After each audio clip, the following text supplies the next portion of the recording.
नमस्कार, खबर भारत के खास कार्यक्रम रिपोर्टर लाइव में आपका स्वागत है। मैं हूं आपके साथ प्रियंका और इस कार्यक्रम के माध्यम से हम अलग अलग क्षेत्रों की तस्वीरें आप तक पहुंचाते हैं, जहां से हमारे संवाददाता लाइव हमारे साथ जुड़ते हैं और सीधी तस्वीरें आपको वहां की उस क्षेत्र की दिखाते हैं। और फिलहाल अगर लंपी वायरस की हम बात करें तो लंपी वायरस ने दस्तक दे रखी है और इसी लंपी वायरस को लेकर सियासी घमासान भी मचा हुआ है। हालांकि अलग अलग क्षेत्रों में किस तरह की तस्वीरें हैं और हमारे जो संवाददाता हैं वो कहां से जुड़े हुए हैं, ये सारी तस्वीरें जहां से हमारे संवाददाता जुड़े हुए हैं आपको दिखाएंगे। और इसी क्रम में हम सबसे पहले बात करेंगे ग्वालियर की, जहां से हमारे साथ जुड़े हुए हैं हेमंत कुमार। हेमंत से जान लेते हैं। हेमंत, आज वो कौन कौन सी गतिविधियां होंगी विशेष रूप से फोकस होगा?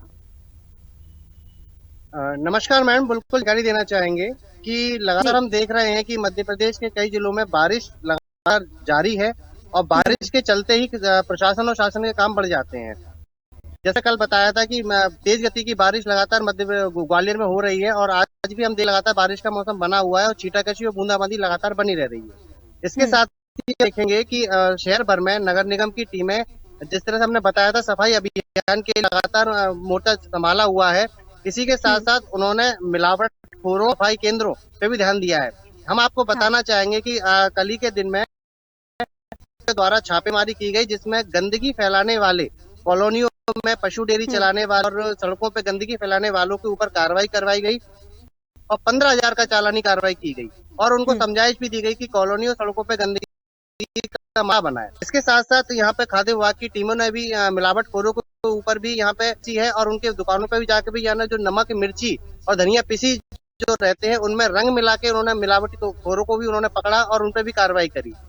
तो जिसे हम देख रहे हैं कि मौसम बदलने के साथ साथ शासन प्रशासन के काम बढ़ने के साथ साथ ये मिलावट गंदगी का काम भी बढ़ता है, जिससे कि आम जनता को समस्याएं लगातार बढ़ती रहती हैं। इसके साथ ही हम देखें कि लंपी वायरस की भी समस्या जिस तरह से बढ़ रही है, प्रदेश के कई जिलों में लगातार संख्या बढ़ती जा रही है और केस सामने आते जा रहे हैं, जिसके फलस्वरूप मुख्यमंत्री शिवराज सिंह चौहान ने भी बिल्कुल निर्देशित किया है कि लंपी को बिल्कुल भी मतलब समान स्थिति में ना ले। ये बहुत गंभीर बीमारी है, इसके लोगों के बीच में जाके उनको जागरूक करना होगा, बीमारी से उनको परिचय कराना होगा और उनके इलाज के उनको संबंधित जगह पर उनको भेजना होगा। इसी के साथ सभी अधिकारियों ने लंपी वायरस के संक्रमण के बारे में बताया है कि जहां भी लंपी वायरस की संक्रमण की संख्या बढ़ती है वहां इलाज की व्यवस्था पूरी दी जाए और लोगों को भी इसके बीच में जाके जागरूक किया जाए ताकि इस संक्रमण को फैलने से रोका जा सके। बिल्कुल हेमंत, एक बात आपने बहुत अच्छी बताई है कि शासन प्रशासन कोशिश करता ही है और उनके ऊपर हम हमेशा सवालिया निशान खड़े करते हैं, लेकिन कहीं ना कहीं एक जिम्मेदारी आम जन की भी बनती है स्वच्छता को लेकर, सफाई को लेकर। और जिस तरीके से सतर्कता नगर निगम बरत रहा है, प्रशासन बरत रहा है और जो चालानी कार्रवाई की गई है, तो उससे हो सकता है कि आने वाले समय में स्वच्छता को लेकर लोग जागरूक हो जाएंगे और स्वच्छता देखने को जरूर मिलेगी।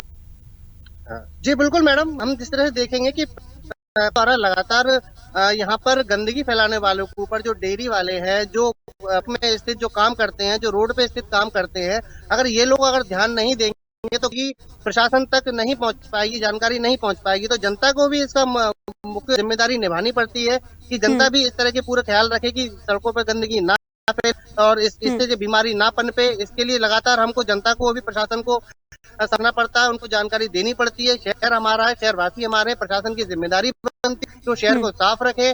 इसी बीच जब संक्रमण फैलेगा, वायरस फैलेगा, तो अभी कोरोना बाद ओमिक्रॉन और लंपी वायरस, गायों की दुर्दशा पूरे देश में कहीं छुपी नहीं है। लगातार हम देख रहे हैं कि गायों को संक्रमण फैल रहा है और उनकी मृत्यु हो रही है। इसी के बीच मध्य प्रदेश समस्या को गंभीरता से लेते हुए शासन प्रशासन को सख्त निर्देश दिए गए हैं और जनता का भी दायित्व बनता है कि वो हर समस्या से लेकर जो बारिश के समय में आती है, प्रशासन को समय पर उनको बताते रहे और इसके ऊपर कार्रवाई करवाने की मांग करते रहे। बिल्कुल हेमंत, मैं लूंगी आपके पास। श्याम भी जुड़े हुए हमारे साथ बालाघाट से, श्याम से भी जान लेते हैं, वहां की तस्वीरें देख लेते हैं। श्याम, आपने देखा कि एक अच्छी पहल नगर निगम की, जिस तरीके से लगातार हम आए हैं कि नगर निगम ने तैयारियां नहीं की। अगर हम बरसात के पहले की बात करें, फिर और भी जो जिम्मेदारी होती है उनकी, कहीं ना कहीं लापरवाही बरतते नजर आते हैं।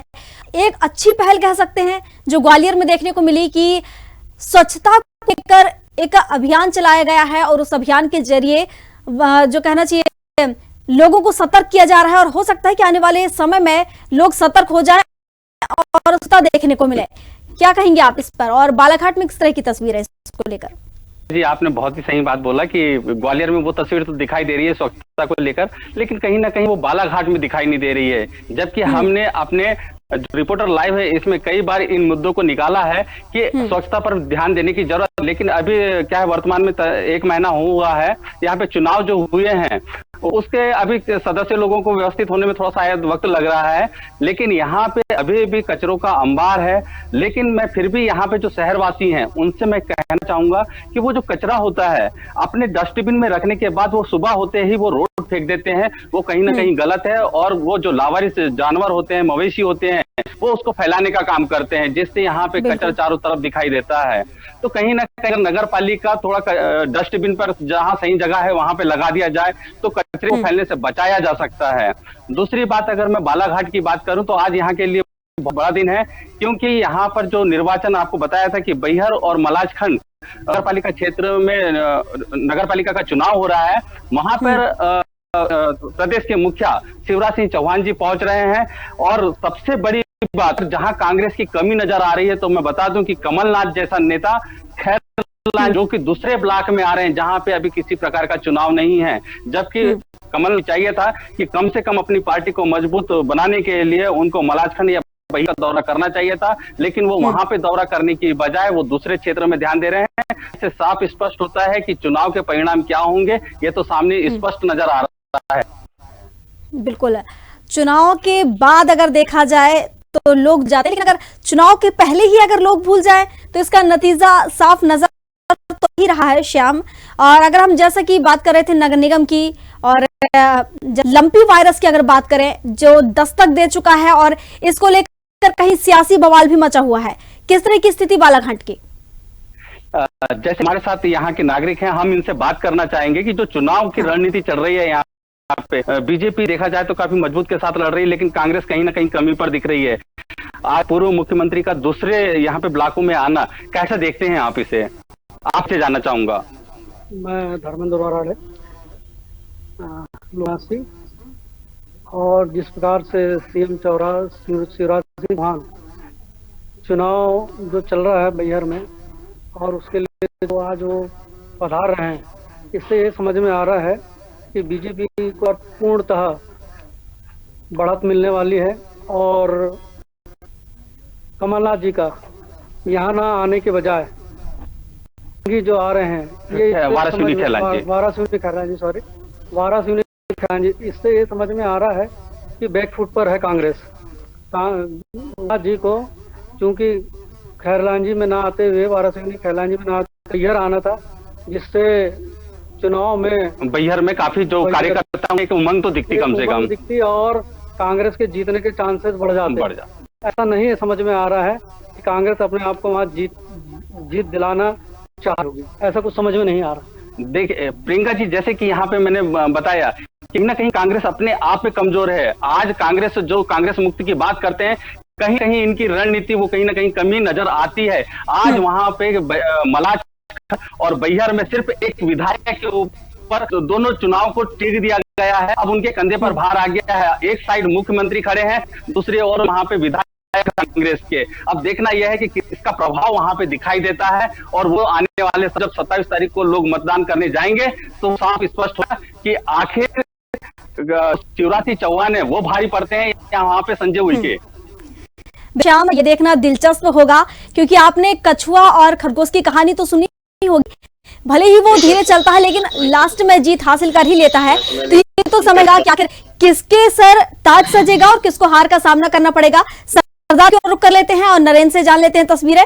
नरेंद्र, दिन भर की कौन कौन सी गतिविधियां आज की विशेष रूप से फोकस होगा, लंपी वायरस को लेकर किस तरह की तस्वीरें, और जिस तरीके से देखा होगा कि एक अच्छी पहल नगर निगम की, क्या लगता है आपको कि यहाँ पर भी इस तरह की होनी चाहिए? जी प्रियंका जी, निश्चित तौर पर सरदारपुर जिले और राजगढ़ नगर परिषद दोनों यहाँ पर ग्राम पंचायतों में भी साफ सफाई की सुनिश्चित व्यवस्था के लिए यहाँ पर गाड़ियों की व्यवस्था की गई है।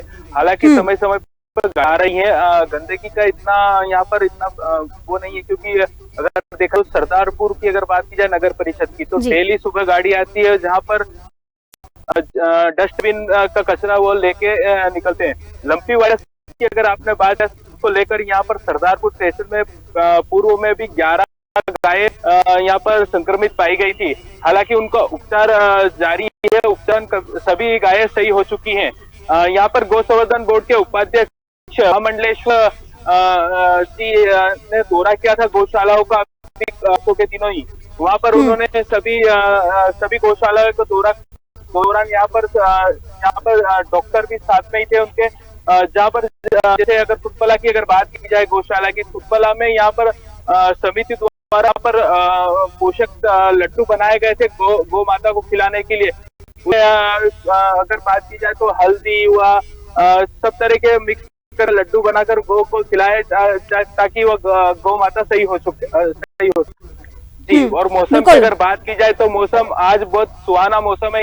यहाँ बादल छाए हुए हैं, मतलब आज बारिश होने की संभावना हो सकती है। जी नरेंद्र, मैं आपके पास लौटूंगी। उमरिया से भी हमारे साथ जुड़े हुए हैं कृष्णा उपाध्याय, उनसे तस्वीरें ले लेते हैं उस क्षेत्र की।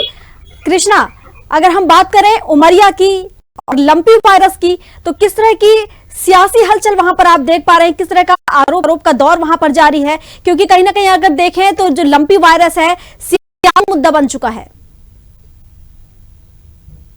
कृष्णा जी, कृष्णा अपनी बात रखें।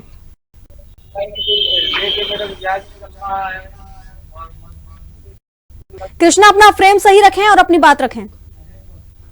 चलिए अजय से जान लेते हैं, यही सवाल मैं अजय से रख लेती हूं। अजय, लंपी वायरस को लेकर मुद्दा अब बनाया जा चुका है, सियासी मुद्दा बन चुका है लंपी वायरस। किस तरह के आरोप आप देख पा रहे हैं राजधानी भोपाल में? राजधानी भोपाल के अंदर देखा लंपी वायरस का मध्य प्रदेश के 26 जिले ऐसे हैं जहां पर लंपी वायरस ने अपना कसते हुए दिखाई दे रहा है, जिसमें गाय की मृत्यु भी हो रही है और कई गाय को लंपी वायरस ने अपना प्रकोप दिखाई दे रहा है। मध्य प्रदेश के अंदर जितने जल माना जाए तो ग्वालियर हो या राजस्थान हो, और भी कई ऐसे स्टेट जहां लंपी वायरस ने अपना वो जुकड़ा जमाया हुआ। और इससे ज्यादा अभी मध्य में जो मुख्यमंत्री शिवराज सिंह चौहान ने अपनी एक बैठक बुलाई, बैठक में सभी लोगों से निर्देश दिए हैं तो जितना से जितना हो सके लंपी वायरस के ऊपर एक एंटीडोज दिया जाए, जिससे जल्द से जल्द बीमारी को निपटाया जाए। अजय, जिस तरीके से मुख्यमंत्री शिवराज सिंह चौहान ने वैक्सीनेशन की बात कही है, वैक्सीन है इसे लंपी वायरस को रोकने के लिए, जिससे कि इसका अटैक कम हो सके, हम बात करें तो कितना अभी तक कितना वैक्सीनेशन देखने में आ रहा है? अभी तक वैक्सीनेशन की जो दवाइयाँ, मेडिसिन और जो सारी वैक्सीन पहुंच रही है, लंपी वायरस का प्रकोप ज्यादा है वहां पर जो भी सरकारी जो होते हैं वहां पर ये दवाइयाँ पहुंचाई जा रही। जल्द से जल्द गाय को उपचार किया जाए जिससे गाय की संख्या बढ़े। और उसमें देखा जाए तो एक बड़ी बात कहने वाली बात, तो जल्द से जल्द इसमें मध्य प्रदेश के जितने भी चिकित्सालय हैं उन पर सभी पर मेडिसिन पहुंचाई जा रही है। जल्द से जल्द निपटारा किया जा सकता है। और वैसे ही राजधानी भोपाल में मौसम बड़ा सुहाना और ज्यादा से ज्यादा बारिश की संभावना, कई इलाकों में आज मानसून बहुत ही तेज है जिससे भारी वर्षा भी हो सकती है। बिल्कुल अजय, मैं एक बार फिर उमरिया की ओर रुख कर लेती हूँ, कृष्णा आने की कोशिश कर लेती हूँ। शायद पहले मैं सुनिश्चित कर लेती हूँ, कृष्णा क्या आपको मेरी आवाज आ रही है? आ रही है जी कृष्णा, मैंने एक सवाल आपसे कहा था कि लंपी वायरस को लेकर किस तरह के आरोप प्रत्यारोप वहां पर आप देख पा रहे हैं? दूसरा, मौसम मेहरबान बना हुआ है, किस तरह की तस्वीर है मौसम को लेकर? कल से बारिश चालू है, अच्छा ही मौसम है, किसान खेती होती है। और कृष्णा, अगर हम उन किसानों की बात करें, करवट तो ले ही रहा है, कहीं ना कहीं किसानों को राहत है तो कहीं पर किसान परेशानियां बढ़ गई हैं। किस तरह की तस्वीरें उमरिया की?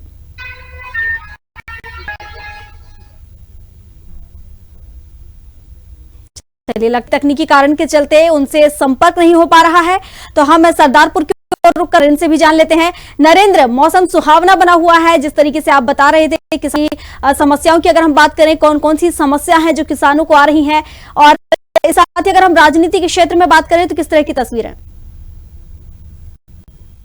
जाए तो मौसम यहाँ पर बड़ा सुहाना है, बारिश कभी भी हो सकती है। हालांकि किसानों की चिंता निश्चित तौर पर बढ़ चुकी है, क्योंकि फसल किनारे सोयाबीन की जो फसल होती है वो उसका कटाई का दौर शुरू हो चुका है। अगर कहीं न कहीं अगर गिरता है तो किसानों की फसलों में निश्चित ही नुकसान करेगा। हालांकि नुकसान के बाद में यह फायदा भी करेगा, क्योंकि अगली फसल जो गेहूं की आना है उसको लेकर जो खेत रेलते हैं उसको लेकर के यहाँ पर पानी की कमी नहीं होगी। हाँ जी जी प्रियंका जी। और लंपी वायरस को लेकर आपने एक के बारे में जानकारी देना चाहूंगा कि सरदारपुर तहसील में सभी जगह गायों को वैक्सीनेशन हो चुका है। अगर सरदारपुर इस वक्त में जहाँ खड़ा हूँ, सरदारपुर तहसील के ग्राम दसई में जहाँ पर एक गौशाला है, वहाँ पर करीब 700 से 800 गायें हैं। उन्हीं को टीके लग चुके हैं गायों को यहाँ पर।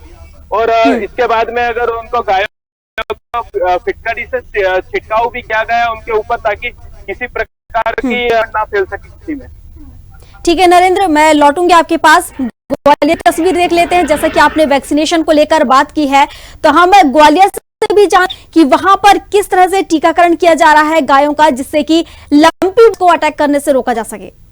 हेमंत जी बिल्कुल मैडम, जानकारी देना चाहेंगे कि लंपी वायरस के संक्रमण की जानकारी और पुष्टि होने के साथ शासन ने उसके टीकाकरण और उसके इलाज की सुविधा की गाइडलाइन जारी कर दी है। सभी जिलों के और आसपास के गांवों में सूचना पूरी तरह प्रसारित की जा रही है कि वायरस के लक्षण जहां भी पाए जाते हैं वहां पे जाके टीम वहां पे पहुंचे और वहां की संक्रमण का इलाज करे और दवाइयां इनको दी जाए। साथ ही इनको जो पालने वाले जो गाँव वाले हैं और जो इनके पालक को भी बीमारी से जुड़ी सभी जानकारियां दी जा रही हैं, ताकि आने वाले संक्रमण को भी ये रोक सके। साथ ही प्रशासन मुख्य तौर पे जहाँ पे गौशाला है, जहाँ पे के रुकने के जो मैदान है और जहाँ पे पूरी नजर बनाई जा रही है और लोग उनको देखा जा रहा है इस तरह का संक्रमण बाहर की जो गाय जो आ रही है, बाहर के प्रदेशों से, जिलों से, बॉर्डर से गायें आ रही हैं, जो पशु आ रहे हैं, उनके द्वारा भी खतरा बढ़ता जा रहा है। इस पर भी प्रशासन की पूरी नजर है कि बाहर पशु आ रहे हैं, बाहर से जो पशु आ रहे हैं उन पर भी पूरी नजर रखी जाए और अपने प्रदेश और जिले के पशुओं पर लगातार उनका वैक्सीनेशन और उनकी इलाज के ऊपर नजर बनाई रखी जाए। हाँ, मैं आपको बता दूं कि गायों के ऐसे शुभ चिंतक भी हैं और ऐसे रक्षक भी हैं जो उनके लिए हमेशा कार्य करते रहते हैं। इससे आज भी एक मामला सामने आया जिसमें अपने निजी खर्च पर एक थाना प्रभारी जो गाय है उनका टीकाकरण करवाया है।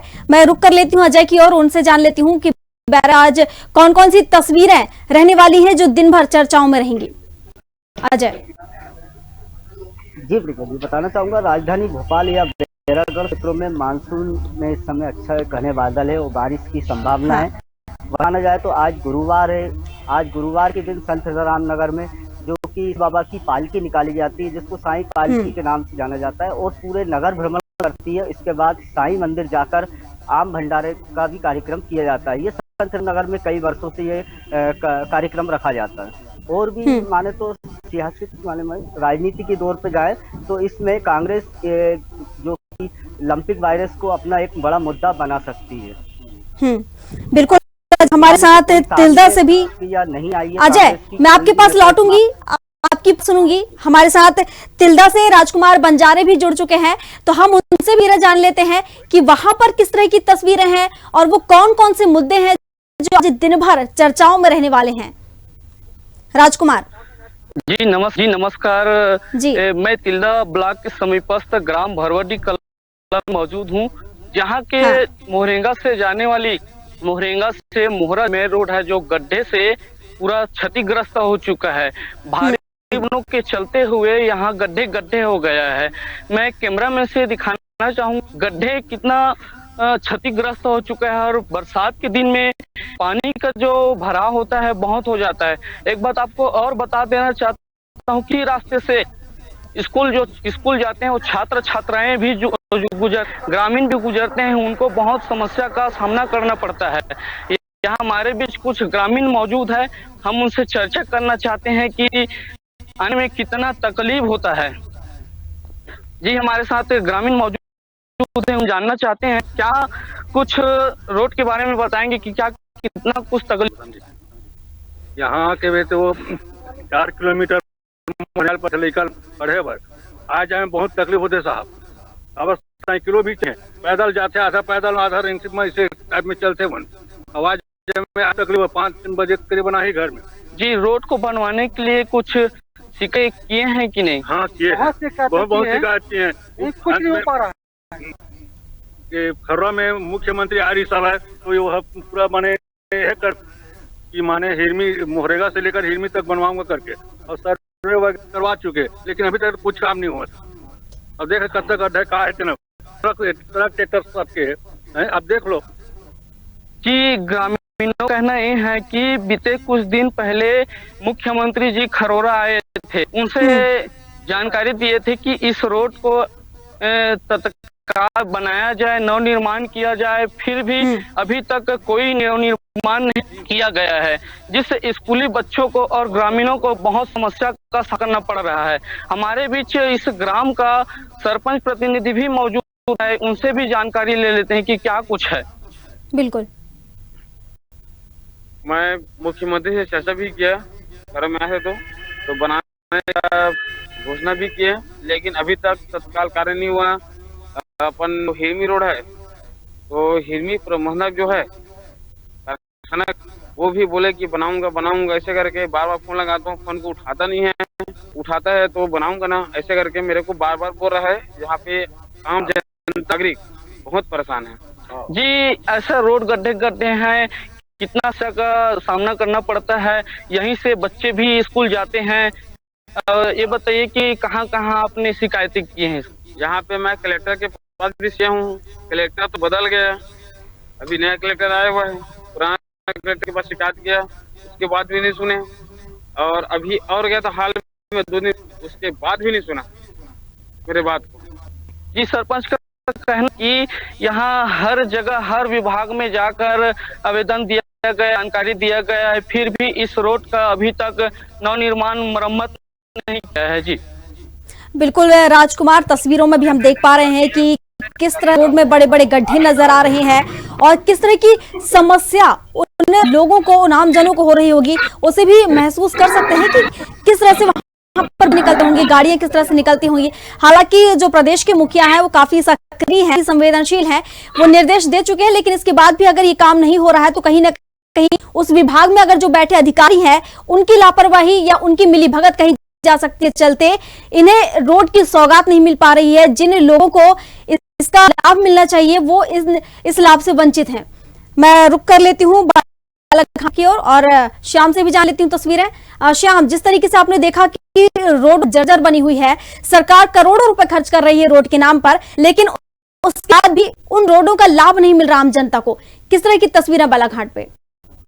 बालाघाट की तस्वीर भी अगर आपको बता दें तो प्रदेश से कुछ हटकर बालाघाट नहीं है। यहाँ पर जो मुख्य मार्ग है बालाघाट से लेकर बैहर तक का, वो जर्जर हो चुका। मरम्मत का कार्य पिछले वर्ष ही यहाँ पे कराया गया था। रेलिंग पहाड़ी क्षेत्र का है बैहर क्षेत्र, वहां पे काफी बड़ी बड़ी खाइयां हैं, वहां पे जो रेलिंग लगी रहती है, एक बार प्रशासन लगाता है, संबंधित विभाग लगाता है, लेकिन उसके मरम्मत पर कभी ध्यान नहीं देता, जिसके टिंग जो होती है वो टूट के नीचे पड़ी रहती है, जिसके कारण आए दिन जो गाड़ियां हैं वो अपाई की ओर जा रही हैं। दुर्घटनाएं आए दिन हो रहा है, वहां पे जाने जा रही है, लेकिन प्रशासन भी उस पर संज्ञान नहीं ले रहा है। जबकि वहां पे जो रेलिंग है सबसे पहले उसको मरम्मत कराने की जरूरत कि कोई भी गाड़ी खाई में न जाए। 30 फीट से 70 फीट की खाई में बढ़ रहे हैं, लेकिन प्रशासन फिर भी होश में नहीं आ रहा है। काफी गंभीर मसला आपने छेड़ा है, और क्योंकि ये जो रोड है, रोड की हालत भी जर्जर हो चुकी है। उन ठेकेदारों पर सख्त कार्रवाई करते हैं जो मरम्मत के नाम पर सिर्फ खाना पूर्ति करते हैं। बिल्कुल श्याम, लगातार हम देख रहे हैं करोड़ों रुपए खर्च हो रहे हैं सड़कों के नाम पर, लेकिन इस सौगात उन लोगों को नहीं मिल पा रही है जिनके लिए ये रोड बनाई जा रही है, जो इनके हितग्राही हैं, जो आम जनता है, इन लोगों को लाभ नहीं मिल पा रहा है। और इन रोडों का पैसा, जो पैसे होते हैं इन रोडों के, वो पैसे कहीं ना कहीं जो अधिकारी हैं, उनकी मिलीभगत कहें, उनके खाते में चले जाते हैं और स्थिति तस बनी हुई है। जी बता दूं मैं, जैसे कि आप शिवराज सिंह चौहान जी वहीं मलाजखंड में आ रहे हैं, अगर मलाजखंड में आ रहे हैं तो पूरा प्रशासन उठकर वहां पे जाएगा, सारे लोग दिखाई देगा रेलिंग, लेकिन उस पर कोई भी ध्यान देने तैयार नहीं है। कहीं ना कहीं यहाँ पे जो कमीशन खोरी है वो बहुत ज्यादा हावी है बालाघाट में। उस चीज में सुधार होगा तब जाके किसी भी कार्य में गुणवत्ता आएगी और लोगों की जान बचाई जा सकती है। श्याम, ये तस्वीरें तो हम देख ही पा रहे हैं और ये केवल एक क्षेत्र की तस्वीर, हर क्षेत्र में इस तरह की तस्वीरें आपको देखने को मिलेंगी। इसके लिए कहीं ना कहीं एक जिम्मेदारी बनती है उच्च अधिकारियों की कि वो समय समय पर इसका संज्ञान लें और जो अधिकारी हैं उन्हें निर्देशित करें, जिससे कि ये काम सही रूप से चल सके और आम जनता को उन योजनाओं का लाभ मिल सके। हमारे साथ कृष्णा भी जुड़े हुए हैं, उनकी बात कर लेते हैं उमरिया से।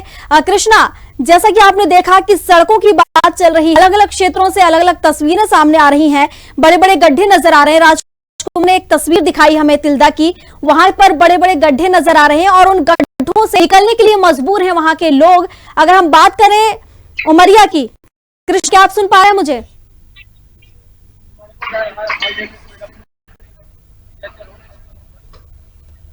जी कृष्ण, अपनी बात रखें।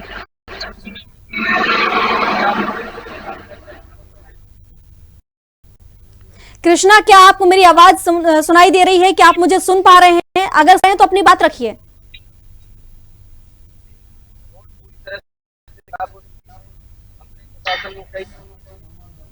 चलिए ठीक है, लेते हैं राजकुमार से जान लेते हैं। राजकुमार, जिस तरीके से आपने ये तस्वीर दिखाई है और जैसा कि आपने अभी बताया कि सभी अधिकारियों को सूचित किया जा चुका है सबके मामला, लेकिन इसके बाद भी ये सड़क नहीं बन पा रही है, तो आखिर कहां कमी आ रही है, कहां चूक रह रही है जिसके चलते उन्हें इस सड़क की सौगात आ रही है आमजन को? कहीं ना कहीं अधिकारियों को ही दोष दिया जा सकता है कि वो संज्ञान में रहकर भी इस रोड का मरम्मत नहीं करवा जा रहा है। मुख्यमंत्री जी आए थे, संज्ञान में लिए थे, लेकिन सबको निर्देशित करे थे, फिर भी इसके बावजूद भी मरम्मत नहीं किया जा रहा है।